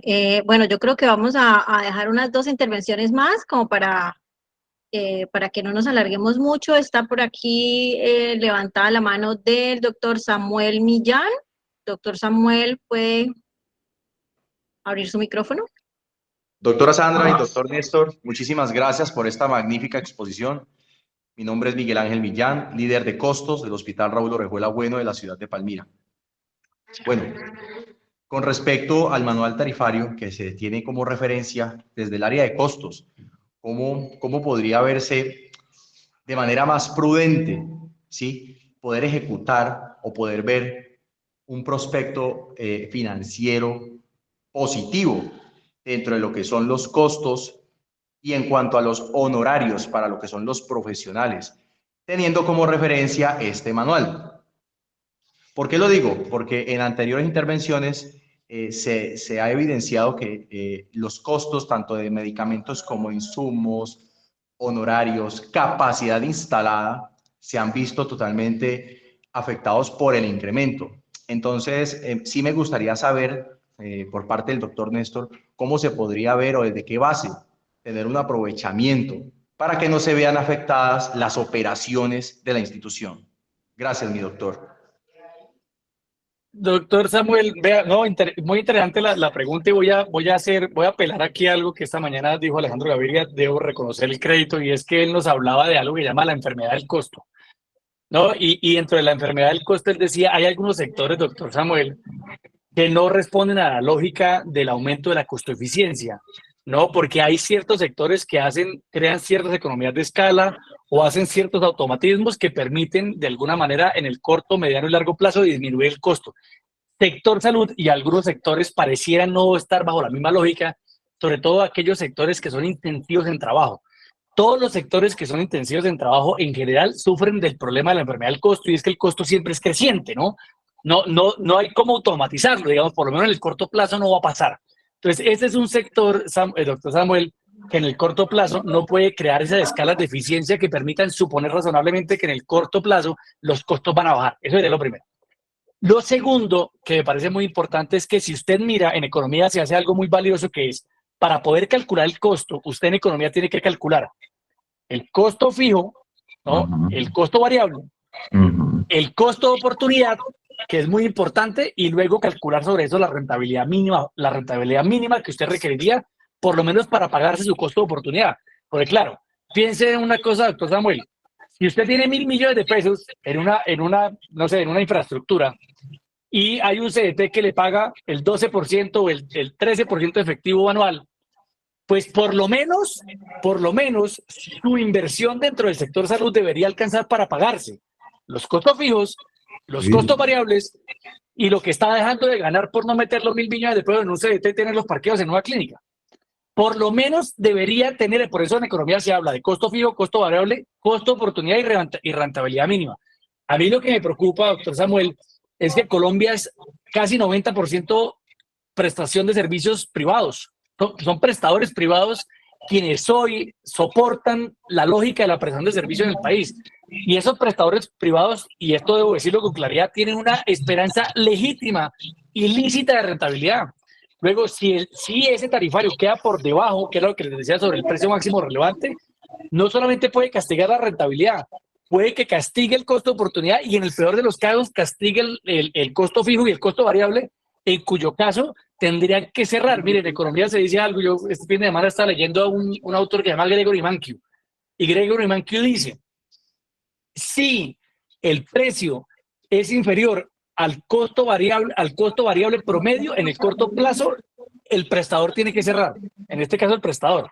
Entonces aquí, digamos que la preocupación que tenemos es que un intento de esto, sobre todo un intento fallido, mal calculado, sobre la sobresimplificación del problema, que cree un precio máximo relevante, tiene la virtualidad de destruir en el corto plazo la oferta de servicios y con ello llevarse de traste los honorarios del talento humano, pero sobre todo el acceso real y material a los servicios de los que depende el derecho fundamental a la salud, que es lo que todos queremos defender, digamos, y es lo que el ministerio intenta señalar, es de alguna manera, por lo menos de dientes para afuera, que es un propósito legítimo y genuino.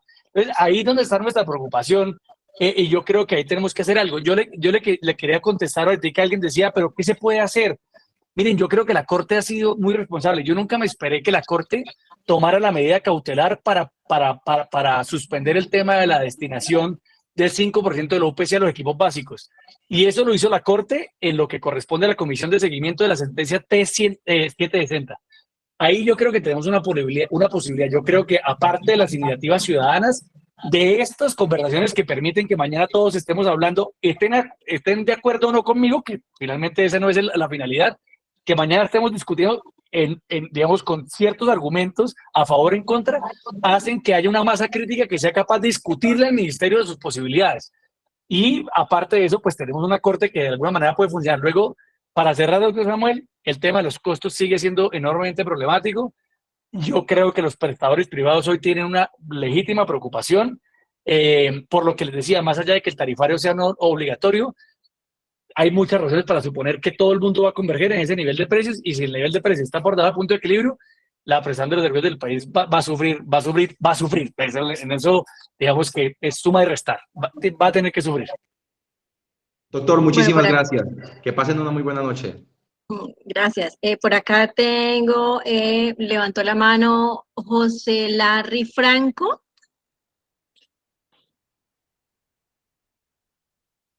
a José Larry Franco.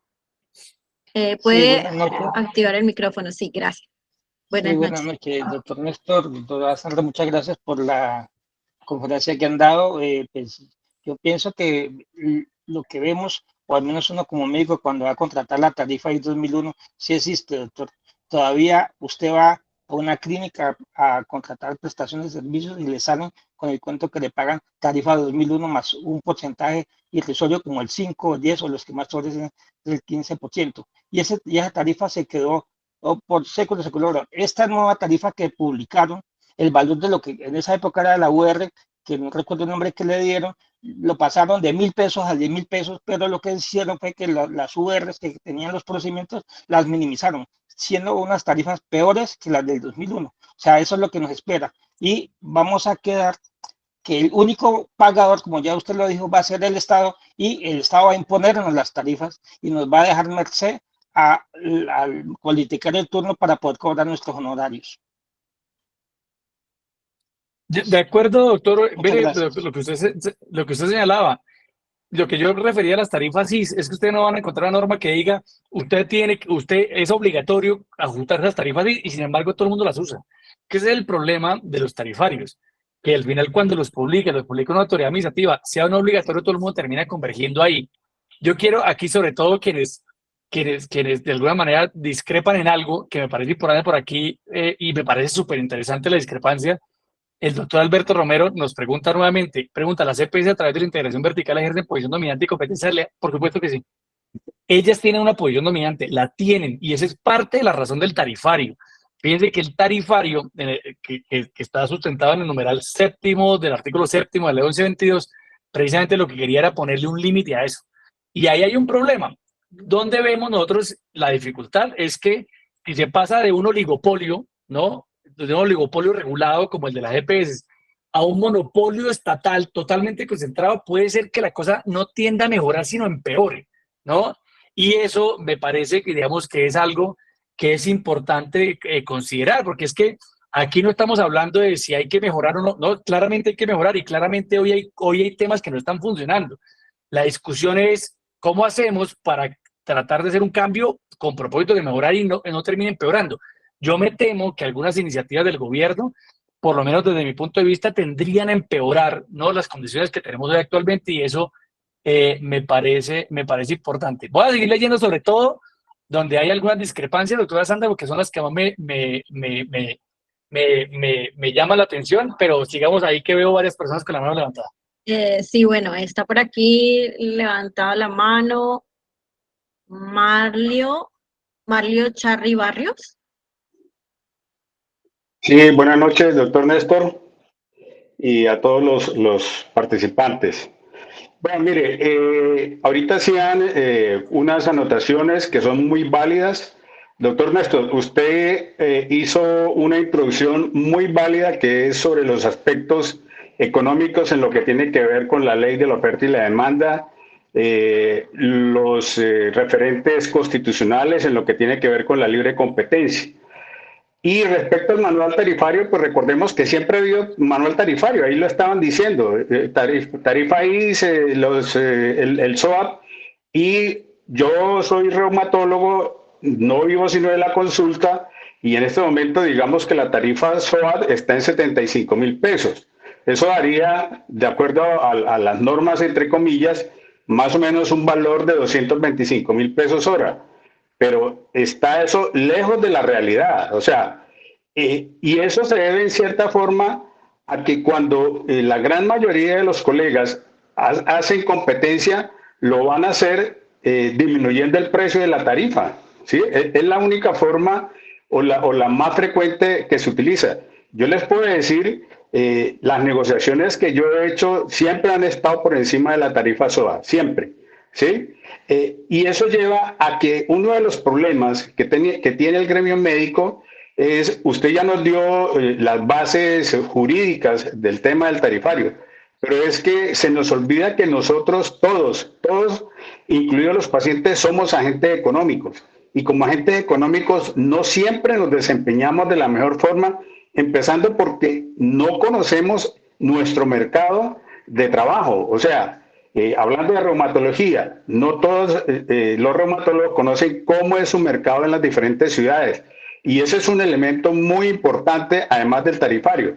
Ya usted hablaba del elemento de los costos y de la rentabilidad de la inversión, pero hay otro elemento muy importante, entre otras cosas que lo tomé de un abogado que hizo un artículo en ámbito jurídico, que es la percepción del beneficio por parte del contratante. Y en ese sentido, nosotros en el país no tenemos o son muy escasos los estudios de costo de enfermedad en la cual los honorarios médicos es solamente un elemento, pero está todo el tema de lo que tiene que ver con el gasto médico, que al final va a configurar, digamos, el costo de una enfermedad. O sea, ¿cuánto vale un paciente con artritis reumatoidea en el año? Y ese elemento del beneficio percibido por parte del contratante en general casi nunca se tiene en cuenta, y eventualmente ese elemento podría ser más alto que la rentabilidad de la inversión. Entonces, yo creo que además de retomar todos los conceptos jurídicos que usted muy bien nos ha dado esta noche, nosotros como médicos debemos mejorar nuestro desempeño como agentes económicos en el mercado, porque mal que viene, siempre va a haber un tarifario. Y me acuerdo que el ministerio, al otro día de haber sacado y retirado el manual, ellos sacaron un comunicado donde decían que ese manual es punto de referencia para negociación y que ese tarifario reflejaba los precios del mercado de los estudios que ellos habían hecho. Entonces, eso es muy importante que nosotros lo tengamos en cuenta, porque, vuelvo y le digo, casi siempre las competencias se hacen, además de que es un concepto de que muchos colegas rehúsan porque no se sienten que deban competir, pero cuando lo hacen disminuyendo las tarifas. Esa era la intervención que quería hacer y muchas gracias. Doctor Marle, muchas gracias. No tengo, digamos, alguna consideración particular. Sí, digamos, nuevamente señalar que el tema del tarifario, digamos, yo quiero insistir en algo. Yo sí, en mi opinión personal, el tarifario en un sistema de esa naturaleza se necesita sobre todo porque estamos hablando de un mercado con altísimas concentraciones. Esto implicaría, decir, como el tema de la energía, por ejemplo, que tiene una comisión para las tarifas. Normalmente, los mercados donde hay altas concentraciones de poder de mercado, requieren un tarifario un poco para equilibrar el tema. Aquí yo quiero señalar algo también que es muy importante en el análisis que hemos hecho en este mercado en particular, es que además este mercado tiene una norma que dice, para usted prestar servicios requiere 1, 2, 3, 4, 5, 6, 7, 8, 9, 10. Eso de entrada impone un piso en los costos. O sea, usted no puede hacer mucho con los costos si quiere cumplir con la norma. Y eso es otro elemento que debe ser considerado. A mí me gustaría saber si el ministerio ha hecho un estudio que le diga, mire, para cumplir todo lo que dice la 3100 en el grupo de internación, los costos fijos son estos y los costos variables son estos. Para poder llegar a un piso que permita de ahí en adelante de alguna manera fomentar la discusión. Yo no sé si eso lo tienen o no, me gustaría saberlo, pero lo cierto, donde quiero volver con lo mismo, lo cierto es que lo que yo intuyo, y además les puedo aseverar con cierta tranquilidad, es que la finalidad del tarifario no está siendo cumplida, por lo menos en lo que la Corte señala, que yo creo que es el mayor punto de la discusión, es, ministerio sí, bienvenido el tarifario, pero dígame para qué y dígame si ese medio que usted escogió es útil o idóneo para alcanzar ese fin. Entonces ahí seguimos discutiendo. Listo, por ahí veo 3 manos más. Por aquí hay una pregunta de Vianney Marcela Gómez. Dice si hay tarifarios en países a nivel regional contra los que se pueda realizar un benchmark y si sería realizar ese ejercicio algo útil o serio para hacer. Doctora Vianney, le soy honesto, deben existir los tarifarios a nivel regional, pero no los conozco. Luego le tendría que decir, habría que hacer ese ejercicio, me parece una iniciativa interesante. Yo no los conozco, le soy honesto, si los conociera, de repente podría darles alguna información. me genera usted la inquietud para revisarlos. Yo creo que es un ejercicio interesante. Sin embargo, obviamente las diferencias, obviamente regionales, pues harían que fuera imposible o muy difícil trasladar un tarifario de un lugar a otro, pero lo cierto es que podría ser un ejercicio interesante. Pero yo creo que hay, pero no los conozco. Ok, bueno, usted nos dirá cuando tengamos que parar, pues paramos, porque acá hay un montón de gente queriendo intervenir y queriendo preguntar. Doc, Aquí tranquila, está el hágale. doctor Marco Aurelio Pompeyo. Puede... Doctor Pompeyo, buenas. Buenas noches, Néstor, ¿cómo está? ¿Qué más, Muy Doc? buena ¿Cómo va todo? conferencia, muy buena orientación. Néstor, lo que yo veo es lo que hemos venido hablando ya casi en las últimas reuniones, es que nosotros queremos ser, nos queremos sentir y no hacemos nada. No le estoy diciendo a ustedes, sino al gremio. En los manuales tarifarios, nunca los gremios médicos lo han tenido en cuenta. Todavía se sigue negociando con el manual de IS, instituciones, y todo se negocia diferente. IS más 35 laboratorio, IS más 35, eso no ha cambiado. A mí lo que me tiene como más solayando es que si en gobiernos anteriores no pudimos hacer nada, porque no hicimos nada, ahora en un gobierno mucho más difícil las cosas van a ser mucho más complejas. Yo lo que sugeriría es que nosotros tenemos que tratar de pegarle es al manual SOAT. ¿Por qué? El manual de SOAT todos los años recibe un reajuste. Es el único. Lo que pasa es que es muy difícil contratar con las dominadoras del mercado, que son posición dominante. Ellos le dicen, esto es lo que le podemos pagar. Si les sirve bien, si no, nos vamos por otra clínica. Como pues el tema político, el manejo de las EPS se volvió, si era antes mucho, hoy en día está igual. Entonces no, entonces tenemos que actuar desde ya. No sé cómo meterse en la corte, cómo tratar de ayudar, que vea una posición de que alguna vez de verdad nos tengan en cuenta, y que tiene que ser una cosa contextual, porque nosotros podemos querer muchas cosas, pero uno también se tiene que poner en la realidad de lo que se está viviendo en el país. Entonces, yo lo que sugiero es que, junto con el colegio médico, los que tienen representación ante el gobierno, busquen, aunque sea, por lo menos, pegarle ese manual y que sea, pues, equidistante para todo el país. Es difícil en el gremio médico tener la concertación de muchas cosas. Usted ve mucho en las regiones que, inclusive en anestesia, lo veo en todo el país, que hay grupos que le quitan un contrato a otro grupo por 5,000, por 7,000 pesos, y lo más triste es que lo llevan a 6, 7, 8 o 10 meses de pago y se quitan los contratos. Entonces, lo que yo sugiero con todo el equipo que usted tiene es tratar de buscar como conocidos o alguna cosa, a ver si le pegamos, aunque sea, nos tienen en cuenta por primera vez en la vida, porque nunca nos han tenido en cuenta, y aunque sea el manual SOA que se reajusta todas las cosas, que es negociable, sí, yo sé que es negociable, esa es mi intervención, pero si no se mueve el gremio médico, pero de verdad, no comparo nada, un sentimiento de verdad de que se sienta el país, de que nuestra profesión vale, cada vez nos van a manipular más los que nos contratan, de toda forma, y si no nos fortalecemos gremialmente con sindicatos muy fuertes y posiciones muy fuertes, van a ser muy difícil que seamos escuchados. Doctor Pompeyo, yo tengo solamente una reflexión para hacerle con respecto a eso. Es que ese intento de tarifario de hace 2 o 3 semanas tiene, dentro de todas las, digamos, las cosas de alguna manera que pudieran ser cuestionables o criticables, o de ese tarifario, hay una cosa muy positiva que yo le reconozco a ese tarifario, y es que nos puso a hablar a todos de eso.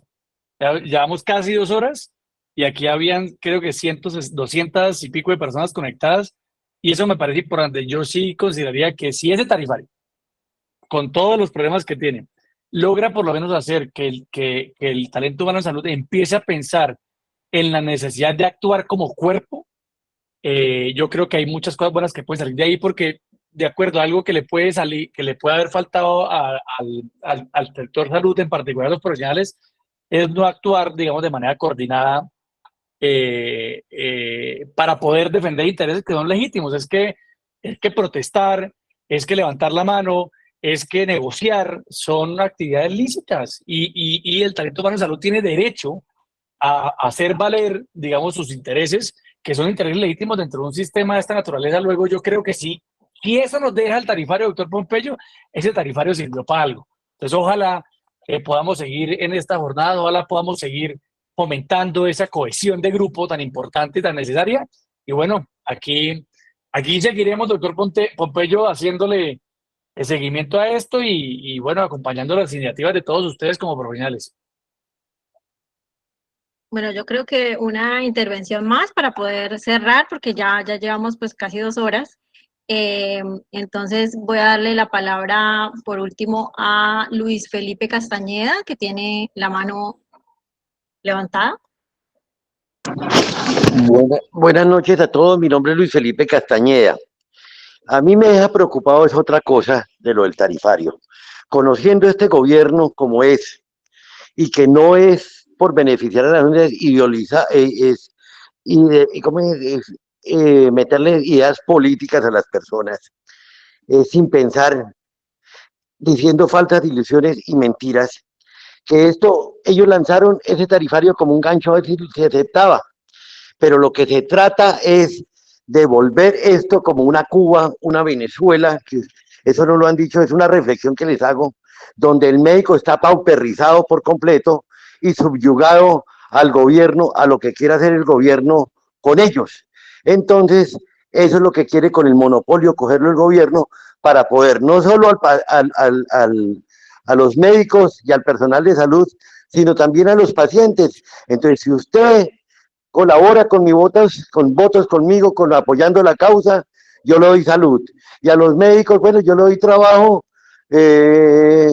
y con esas tarifas, pero entonces apoye mi causa y le voy a dar otros beneficios. Entonces, esto lo está haciendo el gobierno con una doble intención. Este no es un gobierno pendejo ni nada, sino todo lo hace con doble intención. Por eso es que los médicos nos tenemos que unir y no permitir eso. Voy a poner el ejemplo. Si a mí me ponen con esa tarifa hacer una gastrectomía, yo prefiero no hacerla y hacer una hernia. Me mato menos, me expongo menos y baja la calidad del servicio. Entonces, no se van a hacer y las enfermedades y las patologías quirúrgicas de alto costo están en aumento, el trauma, todo en aumento. Entonces, esto es un gancho ciego que está pasando el gobierno para ver cómo esclaviza o paperriza a los médicos, al personal de salud y a la paciente, y que solo por ayuda, subsidios y todo, solo para que les presten ayuda. Esa es mi opinión. Doctor Luis Felipe, yo en lo personal, pues digamos que he tratado obviamente tengo mis opiniones desde el punto de vista político, si se quiere, pero siempre me las he reservado en esas discusiones para tratar, digamos, de objetivar todo lo que tiene que ver con estos temas. Y le entiendo su posición, y ni más faltaba, es una posición legítima, válida, necesaria incluso, pues porque eso se trata la discusión, la disertación. Lo que yo sí podría decirle sobre esto, que es una opinión, yo creo, fundada, tiene que ver con el hecho de que para mí el gobierno ha cometido casi de manera reiterada, por lo menos en lo que tiene que ver con el sistema de salud, un error, y es sobresimplificar los problemas.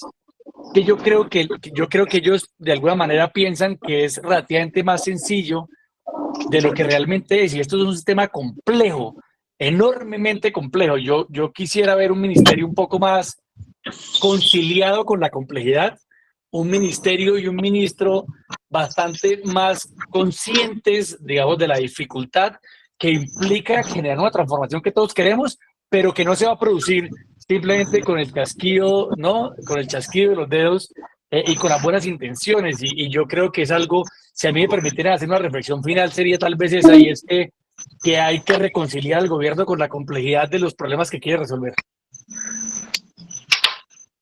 Bueno, entonces yo creo que, pues, por ahora dejamos hasta aquí porque ya pues terminamos 2 horitas y ya muchos creo que se han retirado también. Agradecemos muchísimo al doctor Néstor Gómez que nos haya podido dar como esta charla pues tan ilustrativa y pues quiero también hacer énfasis en que todo esto que hemos escuchado hoy nos tiene que empezar a mover, a animar, a que como gremio nos unamos más y de la importancia que significa hacer parte de las organizaciones que tienen algún tipo de injerencia a nivel central, como por ejemplo el Colegio Médico de Santander, que es miembro de la Federación Médica Colombiana, porque estas organizaciones nos permiten como gremio tener mayor visibilidad, ¿sí? Tener mayor representatividad ante las diferentes figuras del Estado e incluso poder tener un papel más activo en la toma de decisiones importantes en los diferentes escenarios del sector, ¿no?